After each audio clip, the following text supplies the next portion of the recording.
నమస్కారం. నా పేరు జానకి. నేను వరంగల్ జిల్లా వర్ధనపేట అనే ఊళ్ళో పుట్టాను.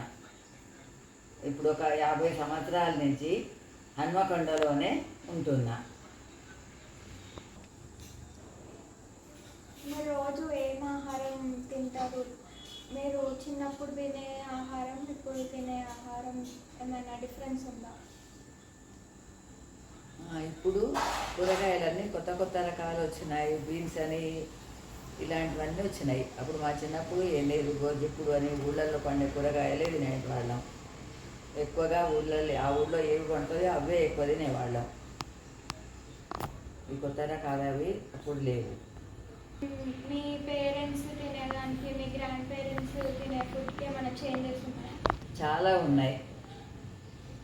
మా పెద్దవాళ్ళు, మా గ్రాండ్ పేరెంట్స్ అయితే ఇంకా తక్కువగా, ఇంకా నెయ్యి ఎక్కువ వాడేవాళ్ళు. కూరగాయలు ఏ కాలంలో పండే కూరగాయలు అవే తినేవాళ్ళు ఆ రోజుల్లో. ఇప్పుడైతే ప్రతి కూరగాయ అన్ని కాలాల్లో దొరుకుతున్నది, ఆ రకంగా తింటున్నాం. కానీ అదే బాగుంది. చిన్నప్పటికి ఇప్పటికీ ఇట్లా సీజన్స్ వల్ల టెంపరేచర్ చేంజెస్ ఏమన్నా ఉన్నాయా? చాలా ఉన్నాయి.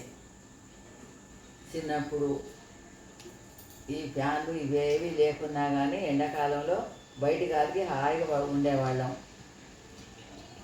చలికాలంలో ఇంట్లో బాగానే ఉంటుంది కనుక కప్పుకొని ఉండేవాళ్ళం. ఇప్పటి మాదిరిగా స్వెటర్లు వేసుకోవడం ఇవన్నీ మాకు అసలు లేవు. వింటర్ సీజన్లో ఇంట్లోనే ఏమైనా చేంజెస్ చూసిందా? లేకుంటే సమ్మర్ సీజన్స్లో చేంజెస్ ఉన్నప్పుడు మీ ఫ్యామిలీని ఎట్లా ఎఫెక్ట్ చేసినాయి?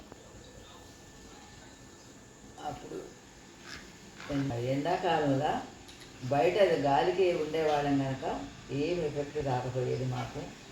దానికి సరిపోయేట్టుగా చల్ల ఎక్కువ తాగటము, కొన్ని రకాల పళ్ళు తినటము, దానివల్ల ఆరోగ్యానికి బాగుండేది. మరి ఇప్పుడు ఎట్లా ఉంటుంది? ఇప్పుడు అంతా ఏసీ అని, ఆ ఏసీ గాలి ఎక్కువ ఉంటుంది, చల్లగా ఉంటుంది. కూలర్ వేసుకుంటే పెద్ద శబ్దం.